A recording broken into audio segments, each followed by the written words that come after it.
মামাম, কিরে তুই অন্যায় করেছিস? হ্যাঁ, তোকে আমি রসনাটা গুলে দিলাম, তুই বিছনার মধ্যে ফেলে দিলি। চা, হ্যাঁ তোল তোল, বোতলটা তোল।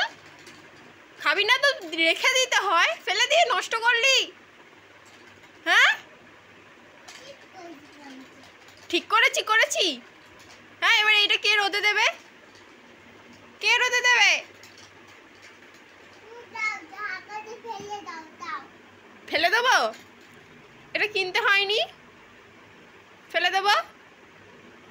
তুই অন্যায় করেছিস, কান ধরে সরি বল। সরি বলতে বলেছি আমি।